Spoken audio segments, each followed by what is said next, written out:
I first want to look at what is investing all about in a very fundamental sense. Well, it's about understanding, identifying and managing risk.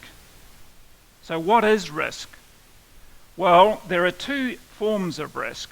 One is the day-to-day volatility in the value of the assets you hold in your portfolio. Day-to-day, month-to-month, whatever. So that's the volatility.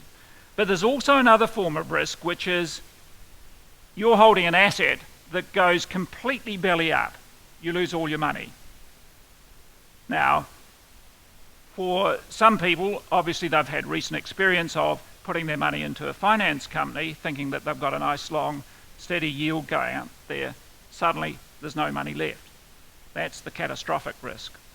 Risk exists at all levels of investment, not only the security you hold, but the industry in which that company operates, because some new invention could wipe out the value or seriously dent the value of most companies in that sector. And of course there are country risks as well.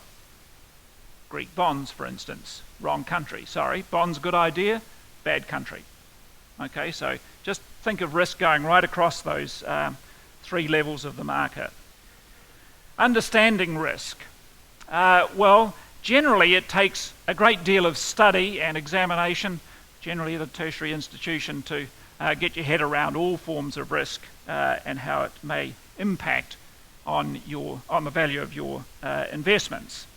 But it also involves a bit of experience as well. As Miles Davis once said, the more mistakes you make and learn from, the wiser you become.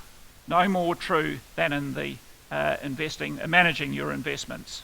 Make some mistakes and boy, it's very difficult to recover from mistakes. The fewer you make, the higher your return. So learn from your mistakes. Identifying risk requires a lot of careful analysis, lots of reading. Our investment strategists spend a lot of time reading the investment statements, all the initial documents for any investment, or indeed research that's coming out on investments they wish to make in existing companies. So that's a lot of analysis. And when it comes to bonds, they don't just take the credit ratings for bonds, they do their own risk analysis as well to make sure that what we think is a AA rated bond actually does stack up. And then managing risk. So you need that deep knowledge of markets. You've got to have sound judgment, which normally comes with a lot of experience in managing people's investment. It's a full-time job. Very difficult to manage risk on a part-time basis. You never know when it's coming out of the woodwork and hitting you, and too late to sell then because other people have sold before you. Good systems and clear guidelines for investing as well. You'll have all seen a chart like this if you've thought about your investments. It has two axes. The vertical axis is returns, which is really what most investors focus on. What is my return if I put my money in this investment or with this manager?